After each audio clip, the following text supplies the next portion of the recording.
আসসালামু আলাইকুম। আজকে আমাদের আলোচনার বিষয় এস্টিমেটিং অ্যান্ড কস্টিং 2 বইয়ের 72 পৃষ্ঠার উদাহরণ 1 নাম্বারটা। এখানে যদি আমরা প্রশ্নটা পড়ি তো দেখতে পাবো এখানে বলছে চিত্রের বিমটির জন্য বার শিডিউল তৈরি করে লোহার পরিমাণ নির্ণয় করো। তার মানে আমাদের এখানে বার শিডিউল তৈরি করতে হবে। তো বার শিডিউল তৈরি করার পূর্বে আমরা একটু কিছু বিষয় সম্পর্কে জেনে রাখি। তো সেটা হলো আমাদের যে বিমে রডগুলো ব্যবহৃত হয় সেই রডগুলো আমরা দেখি। একটা হলো নিচের দিকে আমাদের মেন রড ব্যবহৃত হয় বিমের। তো এটা যদি মনে করি যে বিম আমাদের একটা, তো এই বিমের এই যে নিচে বরাবর, নিচের দিকে থাকে মেইন রড, ঠিক আছে? এই যে মেইন রড। তো যখন আমরা এই মেইন রডের দৈর্ঘ্যটা নির্ণয় করব, তো এই যে মেইন রড, তো মেইন রডের দেখি এখানে কি কি আছে, এটা হুক আছে তাই না? তো হুকের জন্য ধরা হয় 10D।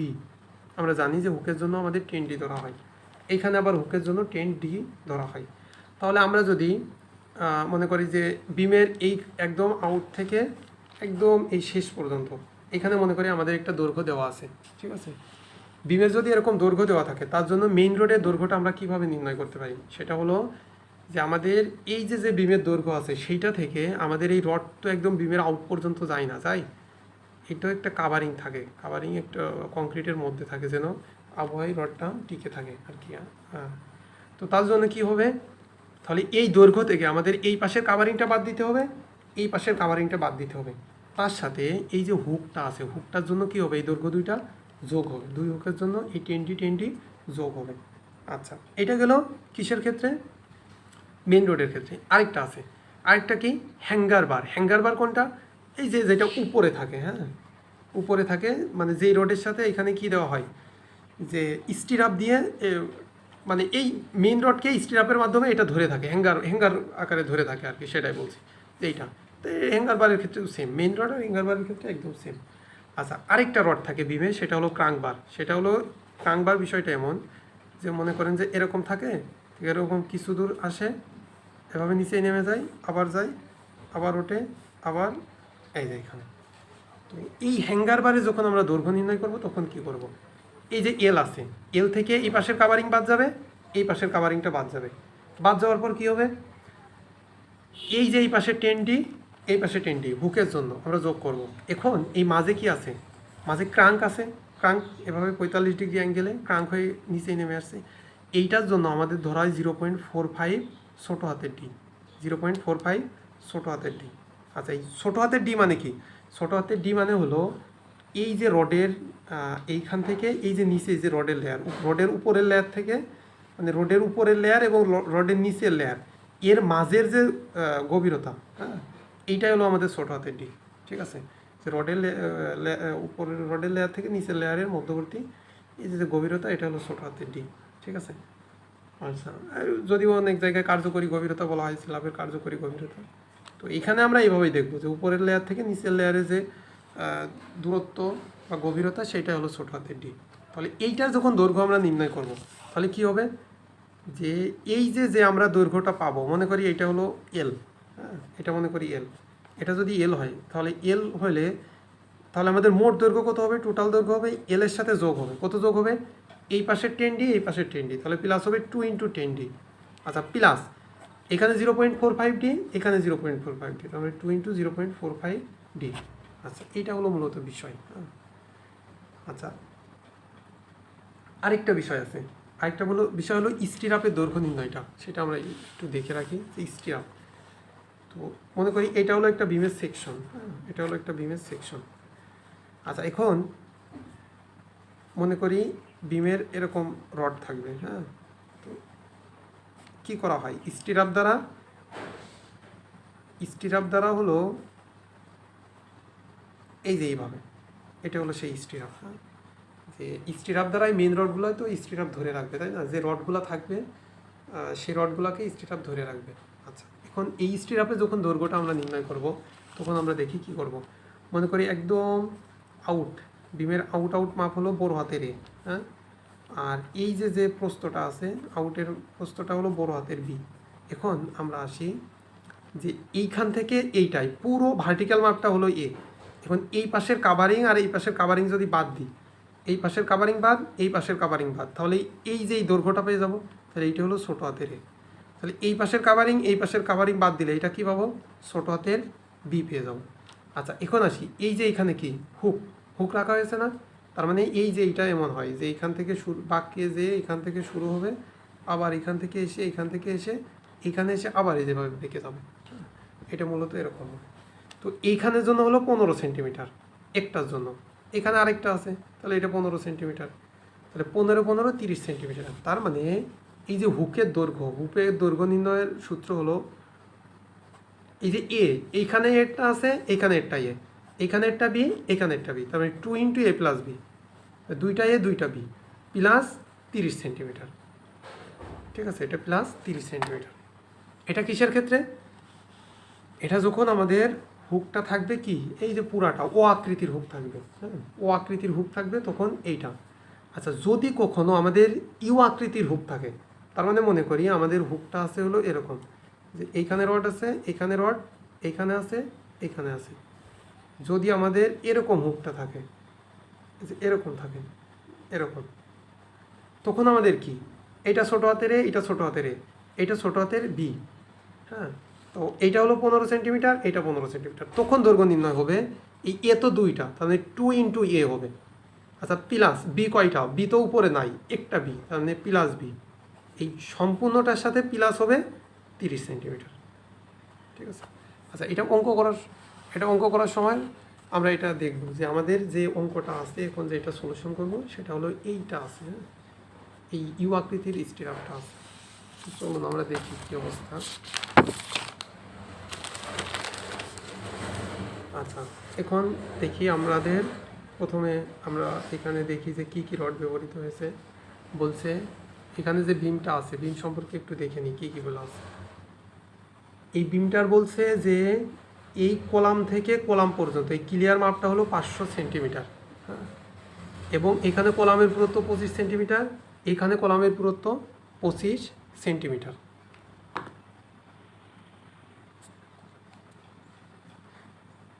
আচ্ছা এবং বলছে যে কলামের ফেস থেকে 90 সেন্টিমিটার পর্যন্ত 10 মিলি ডায়ার স্টিরাপ বসবে 15 সেন্টিমিটার পরপর। এই দিক থেকেও কলামের সাপোর্ট থেকে 90 সেন্টিমিটার পর্যন্ত স্টিরাপ 10 মিলি স্টিরাপ বসবে 15 সেন্টিমিটার পরপর। আর এই মাঝে যে জায়গাটা থাকবে তার মানে 500 থেকে এইদিকে 90 বাদ, এইদিকে 90 বাদ, এখন মাঝখানে যে অংশটা থাকবে সেটাই 10 মিলি ডায়ার স্টিরাপ বসবে কত, 22.5 সেন্টিমিটার পরপর। ঠিক আছে, 22.5 সেন্টিমিটার পরপর। আচ্ছা এখন এখানে 3টা রড ব্যবহৃত হয়েছে, নিচে যে মেইন বারটা ব্যবহৃত হয়েছে সেটা হলো D22, তবে 2টা মেইন বার ব্যবহৃত হয়েছে 22 মিলি ডায়ার, আর ডি হলো ডায়া 22 মিলি।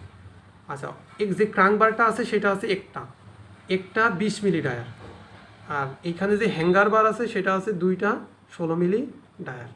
আচ্ছা এখানে চিত্রের মাধ্যমে বলা আছে যে বিমের গভীরতা হলো 40 সেন্টিমিটার, বিমের প্রস্থ হলো 25 সেন্টিমিটার, হ্যাঁ এটা হলো বলা আছে। আর এইখান থেকে যে স্টিরাপটা কিভাবে দেওয়া আছে ইউ আকৃতির, এটা আমাদের দেখে নিতে হবে, হ্যাঁ।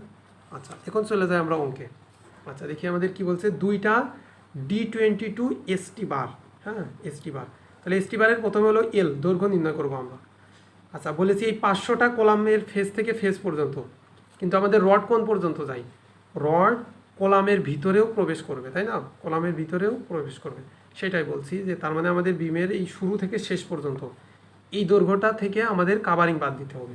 তাহলে শুরু থেকে শেষ পর্যন্ত এই মানটা কত, আমাদের 500-র সাথে এইদিকের 25 এইদিকের 25 যোগ হবে, তাহলে 25 25 50, তাহলে মোট হয়ে গেল 550। ঠিক আছে।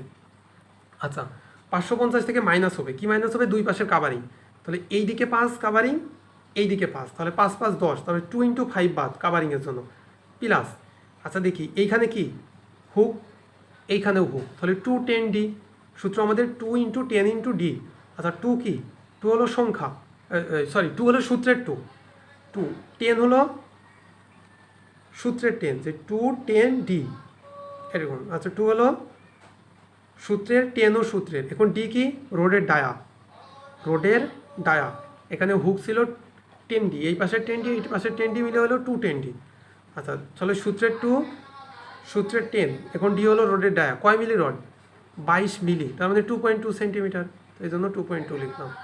তো এইখানে আমাদের একটা দৈর্ঘ্য পেয়ে গেলাম। আচ্ছা, এখন আসি সংখ্যা। সংখ্যা কত? D22 কয়টা? দুইটা, তাহলে সংখ্যা আমাদের 2। এখন আসি দৈর্ঘ্য। দৈর্ঘ্য হলো এই যে এখানে 5.84 পেলাম, এই 5.84 এখানে লিখে দেবো। এখন আসি একক ওজন, কেজি পার বর্গমিটার। আচ্ছা, একক ওজন নির্ণয়ের একটা সূত্র লিখে দিয়েছিলাম। সূত্রটা হলো DMM স্কোয়ার ডিভাইডেড বাই 162.2। ঠিক আছে, DMM square divided by 162.2। MM কেন? MMটা হলো মিলিমিটারে, মানটা হবে মিলিমিটারে। তাহলে আমাদের কত? 22 মিলি রড। তাহলে 22 স্কোয়ার ডিভাইডেড বাই 162.2, মানটা হচ্ছে 2.98। ঠিক আছে, তাহলে এই যে একক ওজন আমাদের 2.98 দেওয়া আছে। হ্যাঁ, 2.98। আচ্ছা, তারপরে কি আছে? তারপরে আছে মোট ওজন। মোট ওজনটা আমরা কিভাবে নির্ণয় করব? সংখ্যা, দৈর্ঘ্য, একক ওজন, এই তিনটা গুণ করলে আমাদের মোট ওজন চলে আসবে। আচ্ছা, এবার আসি ক্রাঙ্ক বার। যে ক্রাঙ্ক বার, আচ্ছা ক্রাঙ্ক বারের ক্ষেত্রে কি? আবার সেম, একদম বিবের আউট টু আউট। তার মানে এই 500-র সাথে আমরা দুইটা কলামের যে পোস্ত আছে সেটা হলো যোগ করলাম, 25 আর 25 50, তাহলে 550। এখান থেকে মাইনাস করবো দুই পাশের কাভারিং, তাহলে -2 × 5, এই পাশে 5, এই পাশে 5, 2 × 5 প্লাস এই যে ক্রাঙ্ক বার। ক্রাঙ্ক বারের একটু আগে আমরা চিত্র অঙ্কন করে দেখাইলাম যে ক্রাঙ্ক বারটা আসলে কেমন হয়। এই যে এটা হলো ক্রাঙ্ক বার। হ্যাঁ, তাহলে ক্রাঙ্ক বারের আমাদের এখানে কি থাকবে? 10D, এই পাশে 10D, তাহলে +2 10D। আচ্ছা, +2 10D। আচ্ছা, 2 10D, তাহলে সূত্রের 2, সূত্রের 10, ডি কি? রোডের, সরি এটা না, এটা 2 10D, সূত্রের 2, সূত্রের 10। আচ্ছা, ডি কি? রোডের ডায়া। এখানে কয় মিলি রড? এখানে যে ক্রাঙ্ক বারটা আছে সেটা 20 মিলি রড। হ্যাঁ, তাহলে আমাদের 2, 20 মিলিকে সেন্টিমিটারে নিলে 2 প্লাস। আচ্ছা, এখানে কি বলছিলাম? যে এই যে ক্রাঙ্ক আছে, ক্রাঙ্কের জন্য অতিরিক্ত দৈর্ঘ্য 0.45D, তাহলে এই পাশে 5D, এখানে 0.45D, তাহলে 2 × 0.45D। তাহলে এইটা হলো আমাদের সূত্র, যে +2 × 0.45, আর এইটা হলো ছোটো হাতের ডি। ঠিক আছে, এটা ছোটো হাতের ডি। ছোটো হাতের ডি কি বলছিলাম মনে আছে? যে রডের উপরের লেয়ার থেকে নিচের লেয়ার পর্যন্ত যে গভীরতা সেইটা। হ্যাঁ, রডের উপরের লেয়ার থেকে নিচের লেয়ার পর্যন্ত গভীরতা। আচ্ছা, সেই মানটাই আমরা বলছি যে আমাদের মোট কত? 40। হ্যাঁ, এইখান থেকে উপর থেকে একদম নিচ পর্যন্ত হলো 40। তাহলে এই উপরের রোডের লেয়ার থেকে নিচের রোডের লেয়ার, এটা হলো ছোটো হাতের ডি। তার মানে কি? উপরের কাভারিংটা বাদ যাবে এবং নিচের কাভারিংটা বাদ যাবে। এখন যদি আমরা উপরে এখানে যদি 5 সেন্টিমিটার কাভারিং ধরি এবং এইখানে যদি 5 ধরি, তাহলে 5 5 10 বাদ দিয়ে দিতে পারি। তাহলে এই 40 থেকে ছোটো হাতের ডি কত হবে? 40 - 2 × 5। তো এইটাই এই যে ছোটো হাতের ডি দেওয়া আছে। এখানে আমরা দৈর্ঘ্য পেয়ে গেলাম 6.07। তো এইখানে আমরা সংখ্যা 1 লিখতে পারি, ক্রাঙ্ক বার বলছে একটা, এই জন্য 1। দৈর্ঘ্য হলো 6.07। একক ওজন, তাহলে DMM স্কোয়ার ডিভাইডেড বাই 162.2, তাহলে MM। তার মানে এখানে আগে ছিল কত? 22, এখানে শুধু আমরা কত? 20 লিখব। তাহলে 20, তাহলে মান আসছে আমাদের 2.47। তো এই যে 2.47 দেওয়া আছে। মোট ওজন কত হবে? সংখ্যা, দৈর্ঘ্য, একক ওজন, তিনটা গুণ করলে মোট ওজন পেয়ে যাবে। আচ্ছা, এখন আসি হ্যাঙ্গার বার। হ্যাঙ্গার বারও সেম, যে বিমের প্রথম থেকে শেষ পর্যন্ত, তার থেকে দুই পাশের কাভারিং বাদ, তারপরে 210D, হুকের জন্য 210D দৈর্ঘ্য পেলাম। তাহলে সংখ্যা হলো 2টা, হ্যাঙ্গার বার বলছে 2টা, তাহলে 2টা। তাহলে দৈর্ঘ্য হলো এখানে 5.72। একক ওজন DMM স্কোয়ার ডিভাইডেড বাই 162.2, তার মানে এখানে 16 স্কোয়ার করলে এটা আসে। তাহলে সংখ্যা, দৈর্ঘ্য, একক ওজন, তিনটা গুণ করলে মোট ওজন পাবো। আচ্ছা, এবার আসি স্টিরাপ। স্টিরাপের আমাদের দৈর্ঘ্য নির্ণয় করতে হবে। তো স্টিরাপের দৈর্ঘ্য যদি আমরা নির্ণয় করতে চাই, তো খুবই সহজ একটা বিষয়, যে স্টিরাপের দৈর্ঘ্য,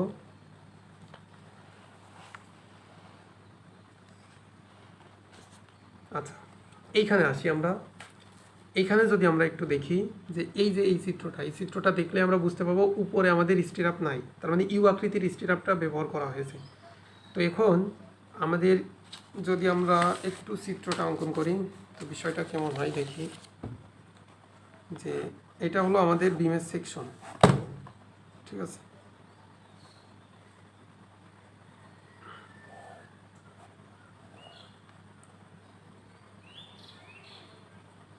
আচ্ছা, এইটাই। তো এখন আমাদের স্টিরাপের দৈর্ঘ্য, তার মানে এটা আমাদের ছোটো হাতের এ, এটা ছোটো হাতের এ, এটা হলো বি। আচ্ছা, এখন এই বিটা নির্ণয় করতে হবে। আমাদের এই বির মানটা কত দেওয়া আছে? 25 দেওয়া আছে। আচ্ছা, আর এই মানটা কত দেওয়া আছে? 40 দেওয়া আছে। তাহলে আমরা দেখি, আমরা জানি উপরে আমরা কাভারিং কত? 5, নিচেও 5, পার্শ্বে কাভারিং 4। হ্যাঁ, তো এটা আছে আমাদের বইয়ে যে অতি সংক্ষিপ্ত প্রশ্নের মধ্যে যেন এটা আছে যে কোন জায়গায় কাভারিং কত ধরতে হয়, ওই চারটা আপনারা মুখস্থ করে নিন, ঠিক আছে। আচ্ছা, তাহলে আমাদের এর মানটা যখন এর মানটা আমরা নির্ণয় করব, যে এই যে এর মানটা যখন নির্ণয় করব, তখন এই উপর থেকে নিচ পর্যন্ত কত 40, এই 40 থেকে উপরের 5 নিচের 5, 5 5 10 বাদ, তাহলে এই ছোটো হাতের এ হবে কত 30। তাহলে আমাদের এইটার ক্ষেত্রে কি বলেছি, সূত্র হবে 2 ইন্টু এ প্লাস বি, মানে দুইটা এ একটা বি, এটার সাথে প্লাস হবে 30 সেন্টিমিটার। হ্যাঁ, এটা হলো আমাদের সূত্র। আচ্ছা, এখন এর মানটা কত, তাহলে এর মানটা আমরা 40 থেকে 5 5 10 বাদ দিলে এর মানটা হলো আমাদের 30 প্লাস বির মান, এই বির মোট হলো 25, তাহলে এইদিকে 4 এদিকে 4 4 4 8 বাদ দিলে কত থাকে, 25 থেকে 8 বাদ দিলে থাকে হলো 17। তাহলে এই যে বির মানটা হলো আমাদের 17। দেখেন বইয়ে তাই করা আছে যে দৈর্ঘ্য স্টিরাপের যে দৈর্ঘ্যটা 2 ইন্টু 30 প্লাস 17 প্লাস 30, এখানে 1.07 পেয়ে গেলাম। আচ্ছা, এখন আসি সংখ্যা, স্টিরাপের সংখ্যা N1। আচ্ছা, স্টিরাপের সংখ্যাটা আমরা দেখি যে স্টিরাপের সংখ্যাটা কীভাবে নির্ণয় করতে হয়। স্টিরাপের সংখ্যা N1 ইজ ইকুয়াল টু, আচ্ছা আমাদের দুই ধরনের মানে দুইটা স্পেসিংয়ের স্টিরাপ ব্যবহার করা হয়েছে। হ্যাঁ, একটা হলো আমাদের কত পরপর, একটা হলো আমাদের 15 সেন্টিমিটার পরপর। এই যে এখানে দেখি একটা বলেছে 15 সেন্টিমিটার পরপর, একটা হলো 22.5 সেন্টিমিটার পরপর। তাহলে N1 হলো 15 সেন্টিমিটার, N2 হলো 22.5 সেন্টিমিটার পরপর। আচ্ছা, এই যে 15 সেন্টিমিটার পরপর যে স্টিরাপটা ব্যবহার করা হয়েছে কত দূর পর্যন্ত, এটা হলো এই যে বইয়ের চিত্রে দেওয়া আছে যে 90 সেন্টিমিটার পর্যন্ত, এই যে 90 সেন্টিমিটার, হ্যাঁ 90 সেন্টিমিটার। তাহলে আমরা এই 90কে ভাগ দেবো কত দ্বারা, যতটুক পরপর স্টিরাপ ব্যবহৃত হয়েছে সেইটা দ্বারা। তাহলে 15 সেন্টিমিটার পরপর স্টিরাপ ব্যবহৃত হয়েছে, তাহলে 15 দ্বারা ভাগ দিলাম 90কে। এখন একটা বিষয় আমাদের মনে রাখতে হবে, বা ডিজাইন অফ স্ট্রাকচার 1-এ আমরা শিখছিলাম, যখন যে স্টিরাপের স্পেসিংটা নির্ণয় করেছিলাম যে কতটুক সেন্টার টু সেন্টার স্টিরাপ বসবে, সেটা নির্ণয় করার পর লিখতাম যে বিমের প্রান্তে, হ্যাঁ বা কলামের যে সাপোর্টে এখানে প্রথম স্টিরাপটা কলাম থেকেই 15 সেন্টিমিটার দূরে বসবে না। কতটুকু দূরে বসবে, S/2 দূরত্বে। তার মানে এই যে কলাম বরাবর, একদম এই কলাম বরাবর স্টিরাপ না বসে S/2 মানে কি, 15/2। তাহলে 15/2 মানে কি, এই 15/2 মানে হলো 7.5 সেন্টিমিটার। তাহলে প্রথম স্টিরাপটা, এই যে প্রথম যে স্টিরাপটা বসছে এটাই কলামের এই ফেস থেকে 7.5 সেন্টিমিটার দূরে বসছে। তার মানে কি, এই যে এই দূরত্বটা আমার বাদ দিতে হবে, এই জন্যই আমরা এই 90 থেকে মাইনাস করে দিই 7.5 ডিভাইডেড বাই 15 স্পেসিং। তো এইটা করলে আমাদের মান কত আসে, যে 90 minus 7.5, sorry 90 minus 7.5 divided by 15, মান আসে